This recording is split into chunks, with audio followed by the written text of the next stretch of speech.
दोस्तों स्टडी 91 के YouTube channel में आप सभी का बहुत बहुत स्वागत है। और आज दिल्ली पुलिस के लिए हम लोग कवर करने जा रहे हैं मॉडल टेस्ट पेपर नंबर 6। ठीक है, बहुत ही मजा दोस्तों आप सभी को आने वाला है। देखिए इस समय कोई छुट्टी वुट्टी नहीं होने वाली है, संडे मंडे हर दिन आपको क्लास दिया जाएगा। क्यों?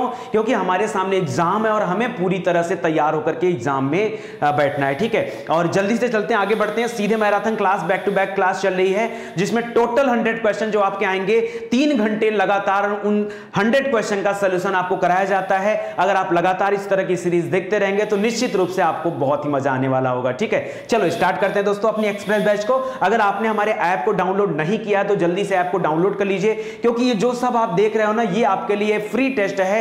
नीचे डिस्क्रिप्शन में लिंक दिया गया, वहां जा करके आप एप्लीकेशन इंस्टॉल करके टेस्ट दे सकते हैं। एग्जाम पर आइएगा, वहां से पुलिस एग्जाम और फिर वहां दिल्ली पुलिस का आपको मिल जाएगा, प्रीवियस ईयर पेपर भी मिल जाएगा और मॉक टेस्ट पेपर भी मिल जाएगा, जो पूरी तरह से निःशुल्क है। ठीक है, और याद रखिए वेबसाइट के थ्रू भी अगर आप जाना चाहें तो वहां भी जाकर आप टेस्ट दे सकते हैं। चलिए स्टार्ट करते हैं। देखिए प्रीवियस ईयर पेपर में कुछ क्वेश्चन पूछा गया था, वो हूबहू ये प्रश्न थे।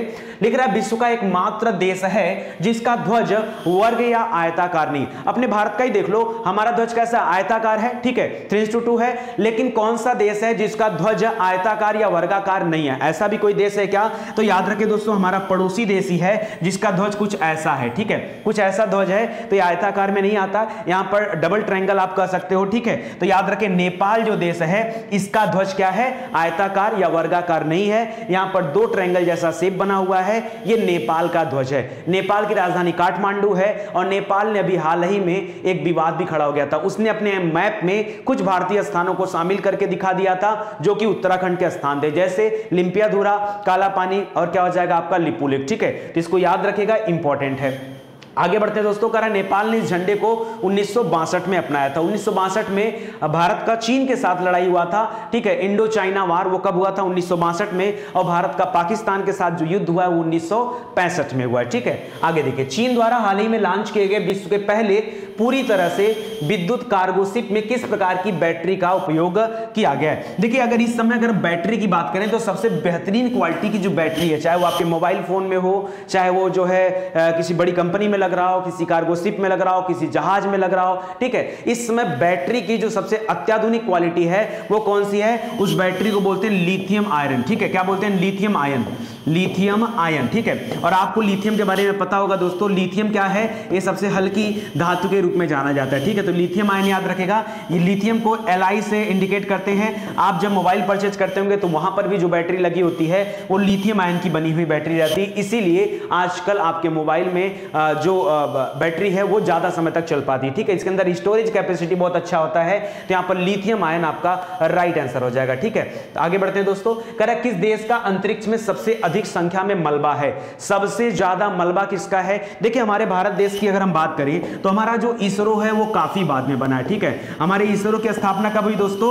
1969 में हुआ। सोचो इसरो उस समय बना था जब नासा ने चंद्रमा पर अपना मिशन भेजा था। ठीक है, जब नील आर्मस्ट्रांग चंद्रमा पर गए थे, पहला कदम उन्होंने रखा था 1969 में, उस समय हमारे इसरो की स्थापना हुई है। ठीक है, तो हम तो बहुत लेट थे इस मामले में, हमसे पहले अमेरिका और रूस वगैरह बहुत सारी सैटेलाइट भेज चुके हैं। ठीक है, तो याद रखिए अंतरिक्ष में सबसे ज्यादा मलबा किसका है? तो ध्यान दीजिएगा, सबसे ज्यादा मलबा है रूस का। रूस के द्वारा जो भेजी गई पहली सैटेलाइट थी स्पुतनिक 1, नाम सुना होगा, उसको भी ध्यान रखिएगा। तो रूस का मलबा जो है सबसे ज्यादा है। ठीक है, करण निम्नलिखित में से किस स्थान पर देश की पहली भारतीय कौशल संस्थान का निर्माण शुरू हो रहा है? बहुत जबरदस्त क्वेश्चन है दोस्तों, अच्छा क्वेश्चन है, कह सकते हैं। ठीक है, देश की पहली भारतीय कौशल संस्थान यानी IIS। अभी तक आपने IIT का नाम सुना होगा, IIT का नाम सुना होगा, IIM का नाम सुना होगा। ठीक है, Indian institute of technology, Indian institute of management, अब आप सुनने जा रहे हो IIS। ठीक है, तो याद रखेगा ये कौशल यानी स्किल्स रिलेटेड संस्थान है, भारतीय कौशल संस्थान, इसका निर्माण शुरू हो रहा है कानपुर में। कहां पर हो रहा है? उत्तर प्रदेश के कानपुर में इसका निर्माण शुरू हो रहा है। फटाफट आंसर करना शुरू करिए। ठीक है, फटाफट आपको आंसर देना है, आपके पास बिल्कुल समय नहीं है। मैं तो पूरा फोकस होकर पढ़ा रहा हूं क्योंकि इधर उधर की बातें आपसे इसलिए नहीं करूंगा, बहुत निकट आ रहा परीक्षा और हो सकता है आपको जो है कोई स्ट्रेटजी ना पता हो, लेकिन अगर मैंने आपको पढ़ाना शुरू किया है तो याद रखें मैं तो स्ट्रेटजी के साथ ही पढ़ाने वाला हूं। ठीक है, बहुत कम समय दोस्तों, आप एकदम तैयार रहिए इनको करने के लिए। ठीक है, कह रहा भारतीय कौशल संस्थान Singapore institute of technology, institute of technical education के साथ साझेदारी हुआ है और उसी के सहयोग से संस्थान उत्तर प्रदेश के कानपुर में स्थापित किया जा रहा है। ठीक है, कह रहा इसका उद्देश्य युवकों को अधिक रोजगार पाने में योग्य बनाना और उन्हें आत्मनिर्भर बनाना है, ये इसका उद्देश्य होगा।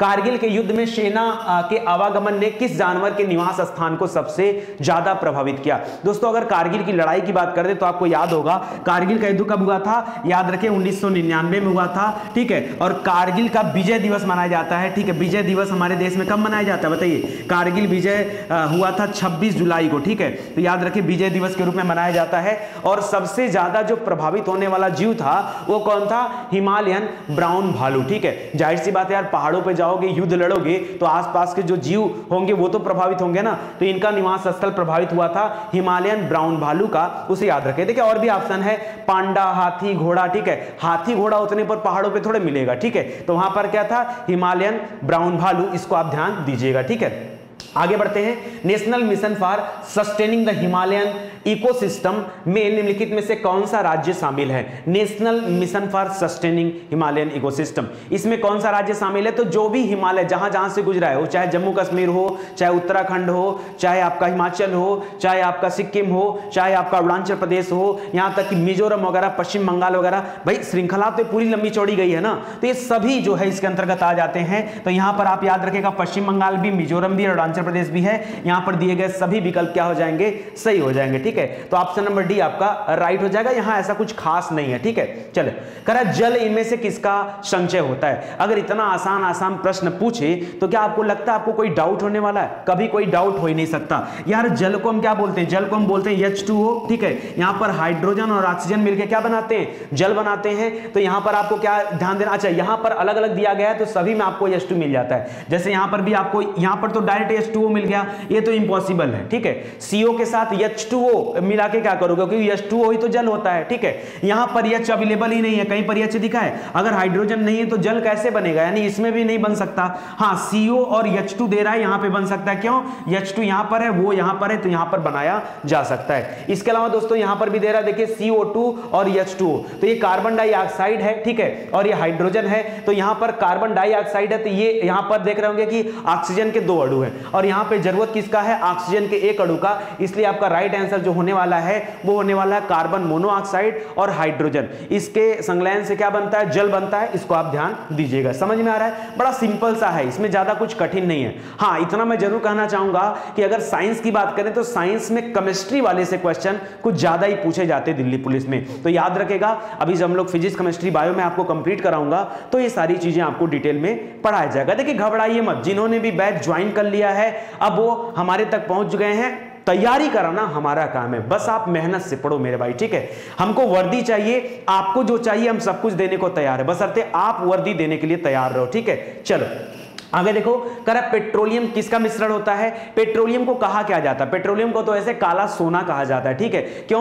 क्योंकि जैविक ईंधन के रूप में भी इसको जाना जाता है और बहुत लिमिटेड मात्रा में हमारे पास ये अवेलेबल है। ठीक है, तो अब धीरे धीरे लोगों की आत्मनिर्भरता जो अभी तक पेट्रोलियम पे थी वो हट रही है, क्योंकि धीरे धीरे अब बैटरी से चलने वाली गाड़ियां आ रही हैं। आप देख रहे होंगे कि जो प्लेन है वो भी बैटरी से चलने वाले बन रहे हैं। ठीक है, या सौर ऊर्जा के तहत जो है विद्युत जो है जनरेट किया जा रहा है और उससे जो है गाड़ियां चल रही हैं और काम वो चल रहे हैं। ठीक है, तो पेट्रोलियम जो है दोस्तों एक तरह से हाइड्रोकार्बन होता है पेट्रोलियम, जिसको याद रखेगा। ऑप्शन नंबर 1 आपका राइट हो जाएगा। यार तत्व, पॉलीमर, लवण का तो कोई सवाल ही नहीं बनता। ठीक है, एकदम बच्चों के लेवल का क्वेश्चन आता है। अगर आपने इतना नहीं कर पाया ना तो जान लो कि फिर क्या होगा। और दिल्ली पुलिस में 60 अगर जीके, जीएस और कंप्यूटर के क्वेश्चन आते हैं तो आपको हमेशा 55 प्लस रहना है। अगर आप रणनीति, देखो हमको कट ऑफ नहीं चाहिए, कट ऑफ तो कभी सोचना ही मत। दिल्ली पुलिस में कट ऑफ नहीं चाहिए, कट ऑफ से अच्छा है कि हम 0 नंबर पा जाएं फिर। ठीक है, एक भी क्वेश्चन ना करें। यार कट ऑफ क्या होता है? कट ऑफ वह नंबर होता है जो उस परीक्षा में सबसे निचला पायदान होता है। आप अपने आप को उस कट ऑफ पे ले जाके सेटिस्फाई करते हो तो कैसे पास होगे बताओ? सबसे निचला पायदान, आपको टॉप पे रहना है। सोचो कि यार कि हमको ज्यादा कैसे नंबर लाना है, मतलब इतना ज्यादा कि सिलेक्शन की चिंता ही ना हो। ठीक है, और वो कैसे होगा? जब इन चीजों को आप मजबूत कर लेंगे। ठीक है, हाइड्रोकार्बन याद रखेगा तो इसको याद रखेगा। करा पेट्रोलियम एक जीवाश्म ईंधन के रूप में जाना जाता है। ठीक है, और ये ऊर्जा का स्रोत है जिसके कारण इसे काला सोना भी कहा जाता है। ठीक है, सोडा लाइम इनमें से किसका मिश्रण है? अच्छा, सोडा लाइम किसका मिश्रण होता है दोस्तों, बताओ तो।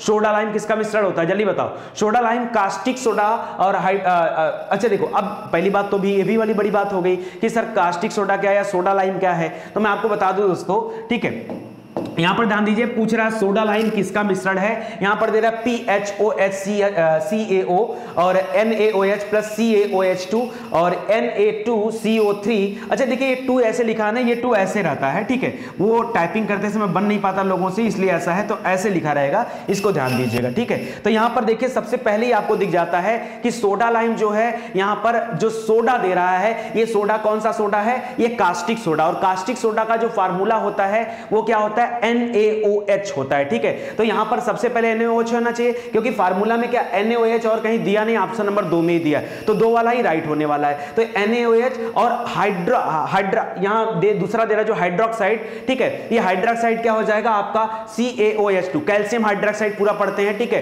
कैल्शियम हाइड्रोक्साइड, और इसी को मिला करके क्या बन जाएगा आपका, ये फार्मूला तैयार हो जाएगा। ठीक है, तो सोडा लाइम याद रखेगा, थोड़ा सा टिपिकल होता है, और इसके लिए मैं आपको जब पेड वाले में आऊंगा तो वहां पर आपको कुछ फार्मूला दूंगा अलग से, ताकि आप उनको याद कर लो। परीक्षा में इस तरह के जितने भी डिफिकल्ट वाले होते हैं वो आपको वहां से याद हो जाएंगे, घबराने की कोई जरूरत नहीं है।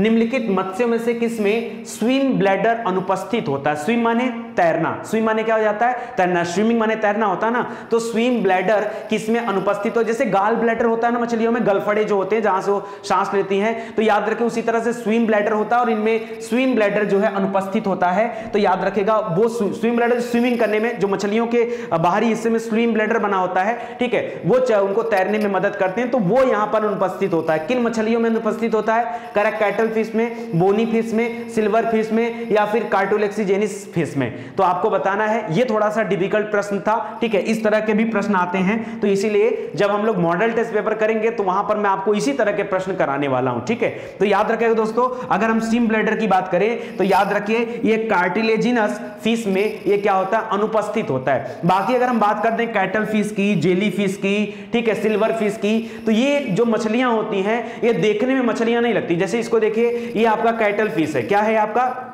क्या आप इसको देख करके कह सकते हैं कि इस तरह की कोई मछली हो सकती है? आपको मछली किसी एंगल से दिख रही है? ये नीचे वाला जो है दोस्तों, ये हमारा राइट आंसर है। इसमें याद रखेगा, इसमें स्विम ब्लैडर जो होता है वो अनअवेलेबल होता है, तो ये कार्टिलेजिनस फिश है, इसको याद रखेगा। और बाकी ये देखिए आपका कैटल फिश है, ये आपका दोस्तों याद रखेगा। अच्छा, आपने स्टार फिश भी देखा होगा, ठीक है, समुद्री घोड़ा भी देखा होगा। तो ये समुद्री घोड़ा कोई घोड़ा नहीं होता, वो भी मछली का एक रूप होता है, लेकिन ये अवास्तविक मछलियां होती है। अवास्तविक मतलब इनका रूपरेखा मछलियों से मैच नहीं करता है। ठीक है, तो इसको याद रखेगा, silver fish, cattle fish, jelly fish, इसको ध्यान दीजिएगा। अच्छा, मत्स्य क्रांति किससे संबंधित है? ये मछली उत्पादन से संबंधित है, मत्स्य क्रांति। ठीक है, तो उसको भी याद रखेगा। आगे देखिए, निम्नलिखित में से किससे क्विनाइन निकाला जाता है? क्विनाइन, अब देखिए कई जगह पर कई सारे नाम मिलते हैं। ठीक है, क्विनाइन किससे निकलता है दोस्तों? क्विनाइन निकलता है क्विनेन से। ठीक है, और क्विनाइन किससे निकलता है? आपने सिनकोना नाम का वृक्ष का नाम सुना होगा, सिनकोना की छाल से क्विनाइन प्राप्त होता है। सिनकोना की जो छाल होती है ना, उस छाल से क्या प्राप्त होता है? क्विनाइन, क्विनाइन प्राप्त होता है, और इस क्विनाइन से क्या होता है? क्विनाइन प्राप्त होता है। ठीक है, और ये मलेरिया के इलाज में जो है सबसे ज्यादा सहायक माना जाता है, तो इसको याद रखेगा, इंपॉर्टेंट है। ठीक है, ये खास करके दक्षिण अमेरिका में जहां पर अमेजन वन है वहां पर बहुत ज्यादा मात्रा में पाया जाता है। इनमें से कौन विद्युत चुंबकीय तरंग है? बताइए, इलेक्ट्रोमैग्नेटिक वेव्स कौन सा है, कौन सा विद्युत चुंबकीय तरंग है? पूरा फिजिक्स आपको पढ़ाया गया। एक बात बता दूं, जो पहली बार स्टडी 91 पर ये वीडियो देख रहे हैं, यहां पर दोस्तों सभी विषय निःशुल्क पढ़ाए गए हैं। अगर आपको डिटेल से पढ़ना हो, बहुत ज्यादा डिटेल से, तो आप स्टडी 91 के प्लेलिस्ट में आकर के आप जो भी विषय पढ़ना चाहें, आप ancient history, medieval history, modern history, Indian geography, polity, physics, chemistry, bio, Hindi, जो भी विषय पढ़ना चाहे ऑल टोटल पढ़ाया गया, कुछ भी बचा नहीं है। ठीक है, और अगर लेकिन वहां पर क्या बहुत डिटेल में पढ़ाया गया, उतने वीडियोज आप बिल्कुल कम समय में कवर नहीं कर सकते। तो अगर आप हमारे एडिशनल बैच को ज्वाइन करना चाहते हैं, जहां पर हम एकदम फोकस होकर आपको 3 से 4 घंटे की क्लास प्रोवाइड करते हैं, तो आप आकर के ज्वाइन कर सकते हैं। दोस्तों बड़ा मजा आ रहा है इस समय क्लास लेने और देने में, ठीक है। तो जल्दी से आइए, ज्वाइन कर लीजिए, आपके पास बिल्कुल समय नहीं है, एडमिशन स्टार्ट चल रहा है, ठीक है, उसमें पढ़ाई चालू हो चुकी है, तो जल्दी से आ जाइए। यहां पर दोस्तों previous year paper, model test paper सब कुछ अलग से डिस्कस किया जाएगा, ठीक है। ये अभी के लिए आपके लिए है। तो जल्दी से बताइए विद्युत चुंबकीय तरंग कौन कौन सी नहीं है, तो दोस्तों यहां कौन सी है, इसमें ये पूछा है, करा अवरक्त किरणें, अल्ट्रासोनिक वेव्स, ध्वनि तरंगे और कैथोड किरणें। तो याद रखें दोस्तों, अगर अब मैं बात करूं सिंपल कभी अगर यहां पे दे देता गामा किरणें तो आपका विद्युत चुंबकीय तरंगे हो जाती, अगर एक्स किरणें दे देता तो भी हो जाता, अवरक्त है तो ये तो हो ही जाएगा, इस प्रश्न का सही उत्तर हो जाएगा, ठीक है। तो ये सारी जो तरंगे होती, गामा हो गया, एक्स हो गया, अवरक्त हो गया, दृश्य तरंगे हो गया, ये सभी किस में आते हैं, ये सभी जो है इलेक्ट्रोमैग्नेटिक वेव्स में आते हैं, नीचे वाले नहीं आएंगे। तो यहां पर ऑप्शन नंबर 1 क्या हो जाएगा, राइट आंसर हो जाएगा। इसके अलावा जो सूर्य से आने वाली पराबैंगनी किरणें हैं, जिसको आप अल्ट्रावायलेट रेज बोलते हैं, जिसको ओजोन परत क्या करता है, छान करके तब पृथ्वी भेजता है, वो भी इलेक्ट्रोमैग्नेटिक वेव्स में आता है। और जो सबसे छोटी तरंग है रेडियो वेव्स वाली, वो भी आती है। तो इसके अंतर्गत इतने आते हैं, गामा किरणें हो गया, एक्स किरणें हो गया, ठीक है, अवरक्त किरणें हो गया, रेडियो तरंगे हो गई, दृश्य किरणें हो गया और पराबैंगनी किरणें हो गए। 6 किरण आती हैं जो इलेक्ट्रोमैग्नेटिक वेव्स के रूप में जानी जाती हैं। इनको दोस्तों याद रखेगा अनुप्रस्थ तरंग भी कहा जाता है, ठीक है। प्रकाश तरंग भी अनुप्रस्थ तरंगों के अंतर्गत आता है, ठीक है। और बाकी का जो इधर दे रहा था ये अनुदैर्ध्य तरंगे हैं, ये कैसी हैं, ये अनुदैर्ध्य हैं, ये अनुप्रस्थ तरंगों के अंतर्गत आ जाएगा। कर परमाणु प्रतिक्रिया जिसमें एक नाभिक लगभग बराबर द्रव्यमान के 2 नाभिकों में विभाजित हो जाता है, वो क्या कहलाता है। दोस्तों ये जो 2 नाभिक में विभाजित होगा, अगर मिल जाता है तो उसको नाभिकीय संलयन कहते हैं, अगर विभाजित हो जाता है तो उसे नाभिकीय विखंडन कहा जाता है, ठीक है। तो याद रखें नाभिकीय विखंडन यहां पर राइट आंसर हो जाएगा। दोस्तों 2 तरह के बम होते हैं, ठीक है, एक नाभिकीय विखंडन पर आधारित होता है, दूसरा नाभिकीय संलयन पर। अगर हम परमाणु बम की बात करें, ठीक है, परमाणु बम की जिसका प्रयोग किस पर हुआ था, जापान के ऊपर हुआ था, ठीक है, हिरोशिमा और नागासाकी पर बम गिराया गया था, ठीक है। हिरोशिमा पर 6 अगस्त को गिराया गया था 1945 में, और नागासाकी पर 9 अगस्त को गिराया गया था। लिटिल बॉय और फैट मैन नाम से 2 बम गिराया गया था, ठीक है। तो याद रखिएगा ये परमाणु बम किस पर आधारित था, ये नाभिकीय विखंडन के सिद्धांत पर आधारित है, तो बहुत भारी मात्रा में नुकसान पहुंचाता है। एक और बम का नाम सुना होगा हाइड्रोजन बम का, ठीक है। ये जो हाइड्रोजन बम होता है दोस्तों, ये नाभिकीय संलयन पर आधारित होता है, ठीक है, नाभिकीय संलयन पर आधारित होता है, तो इसको भी आप ध्यान दीजिएगा।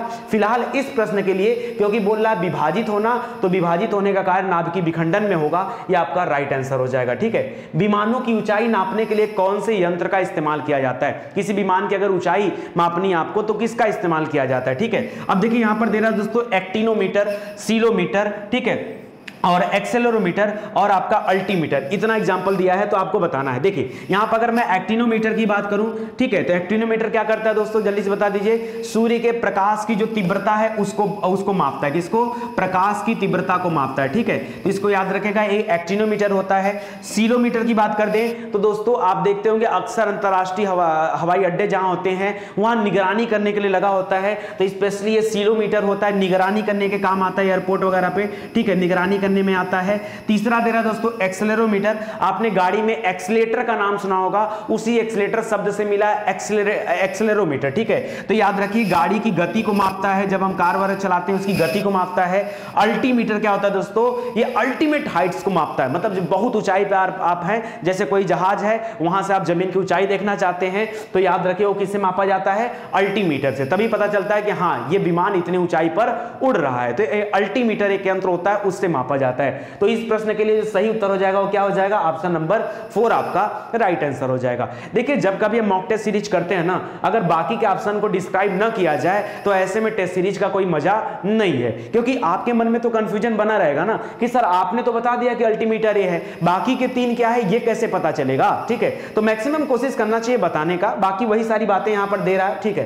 करण में से कौन सा वर्षा का एक रूप नहीं है, करण वर्षा का रूप कौन सा नहीं होता। वर्षा क्या होता है दोस्तों, आपको पता होगा दोस्तों, जब कभी जल का वाष्पीकरण हो जाता है, मान लीजिए यहां पे जल था और जल का क्या हो गया, वाष्पीकरण हो गया। वाष्पीकरण होने के बाद जल क्या होता है, यहां पर क्या बन जाता है, ऊपर जाता है, और जो धूल के कण हैं उसके साथ चिपक करके बादल का निर्माण करता है। ठीक है, अब ये बादल जब यहां पर, अच्छा अब इसके बाद क्या होता है, वर्षण की प्रक्रिया होती है। जब ये ठंडे होते हैं तो वर्षण होता है, वर्षण माने वर्षा होता है। तो वर्षा कौन सा वर्षा का रूप नहीं है, तो वर्षा का रूप है ही है। हिमपात भी वर्षा का रूप होता है। ठीक है, कोहरा दोस्तों, कोहरा कभी वर्षा का रूप नहीं माना जाता है, ये होता है। ठीक है, कोहरा में क्या होता है दोस्तों, कोहरा तो जमीनी लेवल पे होता है ना, आप अगर थोड़ी ऊंचाई पे चले जाएंगे तो आपको कोहरा नजर नहीं आएगा। जो धूल कण होते हैं नीचे वो यहां पर होते हैं। ठीक है, तो याद रखेगा यहां पर कोहरा ये जो है एग्जांपल नहीं है कि इसका वर्षा का एग्जांपल नहीं माना जाता है। ठीक है, तो इसको ध्यान दीजिएगा। ये वायुमंडल की निचली परत पर जो धूल मिट्टी के छोटे छोटे और भारी कण होते हैं उस पर जो है जमने की वजह से होता है। जब जल की बूंदें उस पर जम जाती है तो उसके वजह से होता है। भारत में चाय का सबसे बड़ा उत्पादक राज्य कौन सा है? ठीक है,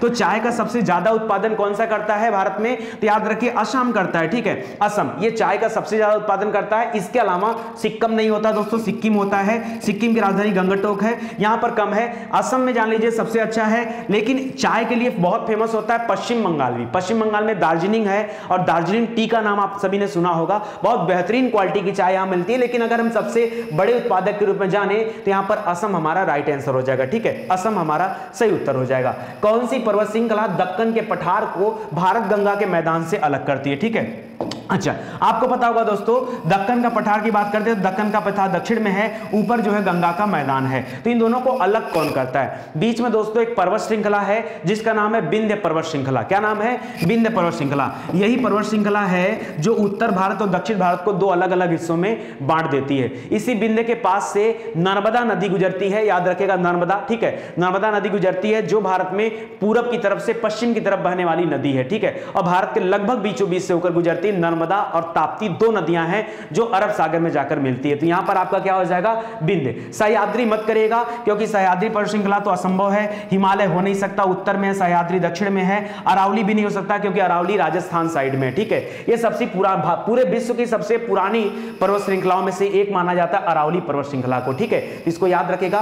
करा विश्व का सबसे कम उम्र का वलित पर्वत कौन सा है? वलित पर्वत किसे कहते हैं? जो अभी नया पर्वत है जिसमें विकास जारी है। जैसे अगर हम बात करते हिमालय पर्वत की, तो हिमालय पर्वत एक वलित पर्वत का उदाहरण है। ठीक है, हिमालय पर्वत किसका उदाहरण है? वलित पर्वत का उदाहरण है। जबकि अरावली पर्वत दुनिया की सबसे पुरानी पर्वत श्रृंखलाओं में से गिना जाता है, वो वलित पर्वत नहीं है। ठीक है, अब उसका रूप क्या हो रहा है? धीरे धीरे छट रहा है। तो यहां याद रखेगा हिमालय हो जाएगा, ये सबसे न्यू एज का वलित पर्वत है। बाकी अरावली, एंडीज और विंध्य ये पुरानी पर्वत श्रृंखलाओं में आता है। ठीक है, आगे बढ़ते हैं। निम्नलिखित में से किस नदी का उद्गम भारतीय क्षेत्र में स्थित नहीं है? अगर गंगा नदी की बात करें तो गंगा नदी तो गंगोत्री से निकलती है। ठीक है, और गंगोत्री भारत में है। यमुना नदी यमुनोत्री से निकलती है, इसका भी क्या है? भारत में है। ठीक है, तो याद रखेगा। ब्रह्मपुत्र नदी की बात करें, ये आपका राइट आंसर हो जाएगा क्योंकि मानसरोवर के पास से निकलता है। देखिए कितनी सारी नदियां भारत में जो बाहर से निकल कर आती हैं। जैसे एक तो आपका ब्रह्मपुत्र नदी है, सबसे इंपॉर्टेंट है जो परीक्षा में पूछता है। इसके अलावा आप याद रखेगा सिंधु नदी है। कौन सी? सिंधु नदी भी है। ठीक है, तो याद रखेगा, बहुत इंपॉर्टेंट यहां पर। ठीक है,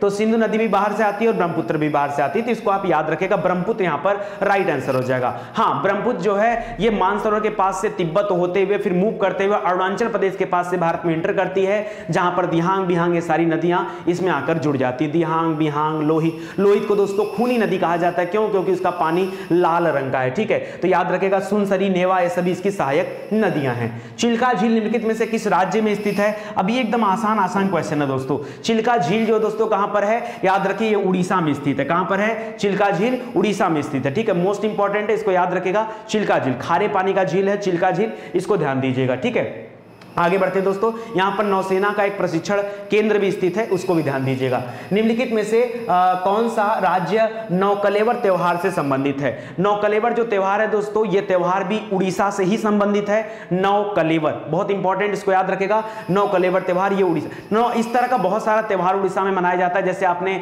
उड़ीसा में एक बहुत फेमस जगह जगन्नाथपुरी। ठीक है, तो पुरी की रथ यात्रा भी सुना होगा। ठीक है, तो वहां पर जैसे पुरी रथ यात्रा है, उसी तरह से नौकलेवर भी ये जगन्नाथ मंदिर से जुड़ा एक प्राचीन उत्सव है, ठीक है। इसके अलावा चंदन उत्सव हो गया, कोणार्क मंदिर वहीं पर है, ठीक है, सूर्य मंदिर भारत का, तो याद रखेगा उसका भी हो गया। बाकी महाबिसुआ संक्रांति, राजा पारवा, दुर्गा पूजा, कलिंगा महोत्सव, कलिंग जो पुराने समय में पढ़ते थे कलिंग, ठीक है, वो भी यहीं पड़ता, ठीक है। तो ये सभी ध्यान दीजिएगा, इंपॉर्टेंट है। निम्न लोक नृत्यों में से कौन सा राजस्थान के साथ जुड़ा हुआ है? राजस्थान के लोक नृत्यों की बात करें तो आपने बहुत सारा, जैसे गरबा गुजरात में होता है लेकिन कुछ हद तक राजस्थान में भी होता है। घूमर नृत्य हो गया, आपका गेर नृत्य होगा, गेर बहुत इंपॉर्टेंट है, गेर नृत्य भी कहां से संबंधित है? राजस्थान से संबंधित है, ठीक है। 3-4 नृत्य याद रखिए। मेवाड़ क्षेत्र में गेर नृत्य बहुत फेमस है, और आपका धुड़ला नृत्य है। गीदड़ नृत्य याद रखेगा, गीदड़ नृत्य भी कहां से संबंधित है? राजस्थान से संबंधित नृत्य है। भारत में जितने भी नृत्य होते हैं वो सभी नृत्य आपको पढ़ाए गए हैं, आप जाकर के एक बार स्टडी 91 पे आइए और वीडियोज वहां पर आप देख सकते हैं। ज्यादा नहीं, 2-4-5 क्वेश्चन और है तो ध्यान दीजिए। किस वर्ष महात्मा गांधी ने साबरमती आश्रम साबरमती आश्रम से सविनय अवज्ञा आंदोलन का शुरुआत किया था? अगर हम सविनय अवज्ञा आंदोलन की बात करें तो इसी समय महात्मा गांधी जी ने दांडी मार्च भी किया था। क्या किया था? दांडी मार्च किया था, जिस समय महात्मा गांधी जी ने नमक सत्याग्रह चलाया था, नमक कानून को तोड़ा था, ठीक है, क्योंकि उस समय नमक कल लगता था और नमक का उत्पादन करके गांधी जी ने इस कानून को तोड़ा, तो दांडी मार्च किया था दोस्तों। उसी समय सविनय अवज्ञा आंदोलन स्टार्ट होता है 1930 में। देखिए, एक था असहयोग आंदोलन, ठीक है। असहयोग आंदोलन की बात करें तो 1920 में स्टार्ट हुआ था, उसके 10 साल बाद ये 1930 में सविनय अवज्ञा आंदोलन शुरू हुआ। और साबरमती आश्रम की बात करें तो महात्मा गांधी जी 1915 में भारत आए थे, ठीक है।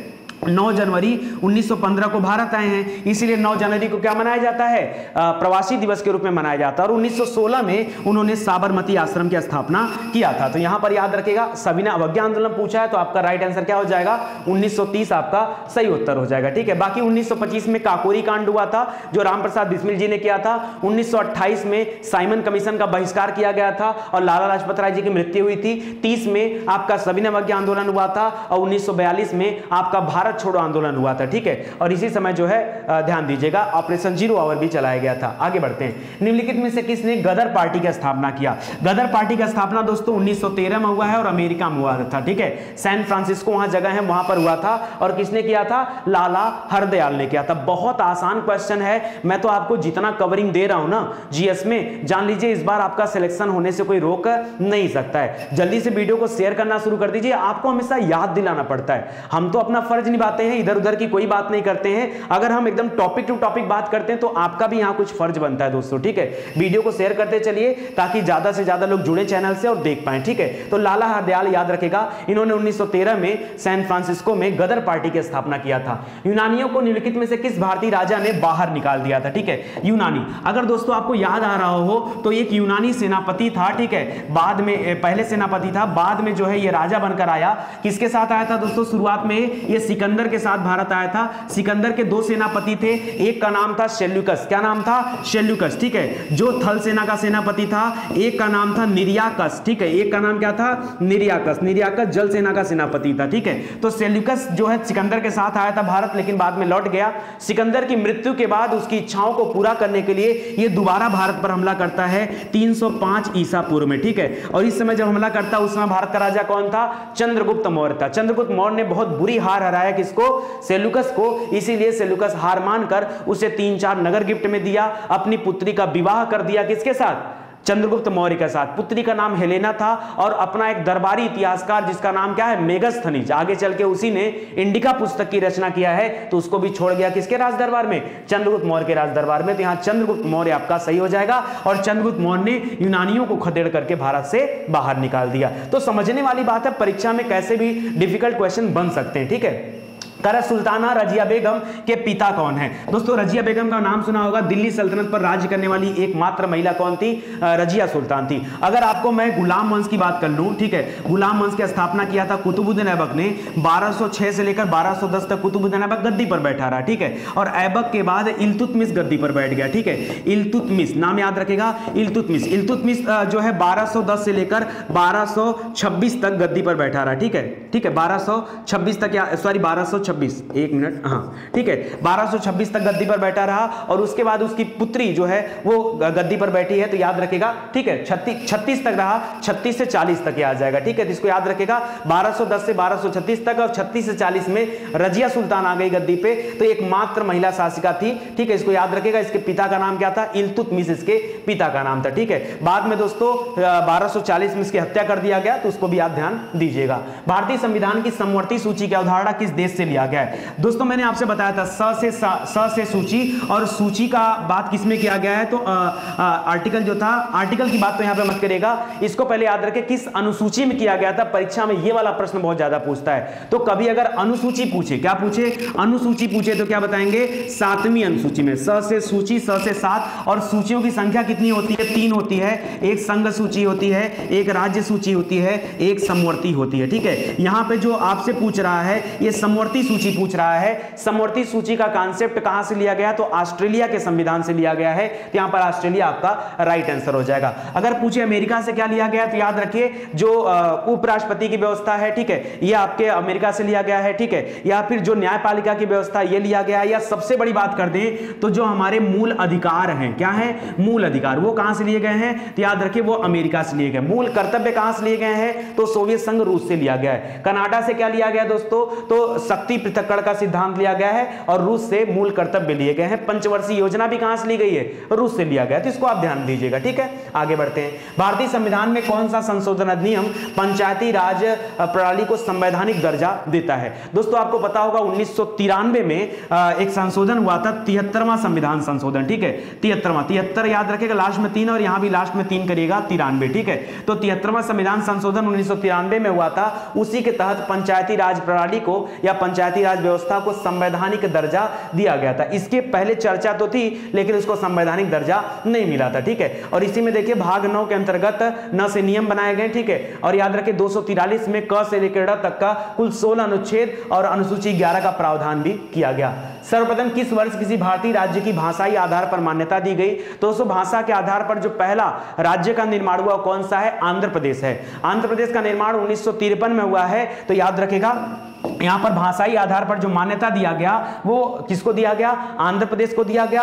कब दिया गया? तो 1953 में दिया गया, इसको भी आप ध्यान दीजिएगा, ठीक है। निम्नलिखित में से कौन व्यक्तिगत स्वतंत्रता का एक बचाव है? व्यक्तिगत स्वतंत्रता के बचाव की बात करें तो याद रखेगा व्यक्तिगत स्वतंत्रता का वैसे अगर बचाव करेंगे तो याद रखें बंदी प्रत्यक्षीकरण होता है। इसमें क्या होता है कि किसी भी व्यक्ति को अगर गिरफ्तार किया गया है तो 24 घंटे के अंदर उसे सशरीर कहां उपस्थित होना पड़ेगा? मजिस्ट्रेट के सामने उपस्थित होना पड़ेगा, तो ये होता है बंदी प्रत्यक्षीकरण, ठीक है। और आपको पता होगा दोस्तों 5 तरह की रीट जारी की जाती है, किसके द्वारा? अगर आपके मूल अधिकारों का हनन हुआ है तो सुप्रीम कोर्ट और हाई कोर्ट रीट जारी करती है। किस अनुच्छेद के तहत जारी करती है? तो अनुच्छेद 32 के तहत सुप्रीम कोर्ट, और अनुच्छेद 226 के तहत हाई कोर्ट क्या करता है? ये रीट जारी करता है। तो इसको याद रखेगा, यहां पर ऑप्शन नंबर 1 इस प्रश्न के लिए सही उत्तर हो जाएगा। बाकी आपका जो अन्य ऑप्शन दे रहे थे जैसे बंदी प्रत्यक्षीकरण हो गया, परमादेश हो गया, 5 रीट होते हैं, बंदी प्रत्यक्षीकरण, परमादेश, प्रतिषेध, अधिकार परीक्षा और उत्प्रेरण, ठीक है, उत्प्रेरण, ये 5 तरह के रीट होते हैं। भारत सरकार ने ट्राइफेड की स्थापना कब की थी? दोस्तों ये ट्राइफेड क्या था इसके बारे में जान लीजिए।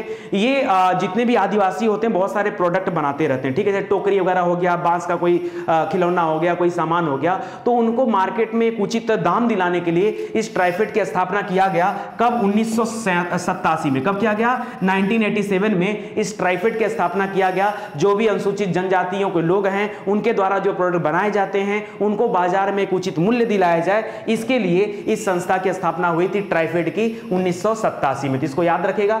विश्व आखिरी क्वेश्चन है, विश्व बैंक की कौन सी अनुसांगिक संगठन गरीब विकासशील देशों को शून्य ब्याज दर पर दीर्घकालीन ऋण प्रदान करता है? शायद एक आध दो क्वेश्चन और आ जाएगा, ठीक है। तो याद रखेगा यहां पर शून्य ब्याज दर पर दीर्घकालीन ऋण यानी लॉन्ग टर्म के लिए ऋण कौन देता है? देखिए ऋण देने की बात करेंगे तो 2-3 तरह का ऋण मिलता है। अगर आपको अपना उधार समाप्त करना हो उसके लिए ऋण कौन देता है? तो याद रखिए IMF देता है, इंटरनेशनल मॉनेटरी फंड, जिसको अंतरराष्ट्रीय मुद्रा कोष कहा जाता है। एक और लाइन याद रखें, मान लीजिए भारत का क्या हो गया? विदेशी मुद्रा भंडार कम हो गया है और भारत में क्या हो गया है? कमी हो गई है। किसकी? भारत ने दूसरों से लोन ज्यादा ले लिया, तो उस लोन को समाप्त करने के लिए कौन लोन देता है? IMF देता है। अगर आपको विकास का कार्य करना, क्या करना है? विकास का कार्य करना है, तो उसके लिए 2 लोग लोन देते हैं। एक तो होता है IDA, ठीक है, आईडीए, और दूसरा होता है आईबीआरडी। क्या होता है? आईबीआरडी। इसी आईबीआरडी को दोस्तों विश्व बैंक के नाम से जाना जाता है। किसके नाम से? विश्व बैंक के नाम से जाना जाता है। और इसको उधार देने वाली या ऋण देने वाली उधार खिड़की के नाम से जाना जाता है। इसको याद रखिएगा। आईडीए क्या होता है? International development association. यहां पर एक वर्ड है ए माने एसोसिएशन होता है, एसोसिएशन माने संघ होता है। तो यहां पर देखिए अंतरराष्ट्रीय विकास बैंक दे रहा है, यहां पर अंतरराष्ट्रीय विकास संघ दे रहा है, तो बैंक नहीं है। यहां पर राइट उत्तर क्या हो जाएगा? अंतरराष्ट्रीय विकास संघ। इसके अलावा जो विश्व बैंक है वो भी लोन देता है, किसके लिए? विकास के कार्यों के लिए। द्रव्य के माध्यम से किया जाने वाला लेन देन क्या कहलाता है? द्रव्य मतलब क्या होता है? वैसे अगर इकोनॉमिक्स की बात करेंगे तो यहां द्रव्य का अर्थ क्या होता है? द्रव्य का मतलब जो आपका कैश है, जो आपका धन है ना, उसको द्रव्य कहा जाता है। और द्रव्य के माध्यम से अगर लेन देन किया जाता है तो उसे क्या कहते हैं? परचेज करना और सेल करना, यानी परचेजिंग और सेलिंग कहा जाता है, क्रय विक्रय। तो आज की क्लास दोस्तों बस यही समाप्त होती है। उम्मीद करता हूं आपको मजा आया होगा। वीडियो को शेयर जरूर से करिएगा, आप सभी से निवेदन है, अगर वीडियो अच्छा लगता है तो। ठीक है, धन्यवाद, थैंक यू सो मच। जय हिंद, जय भारत। मिलते हैं अगले लेक्चर में।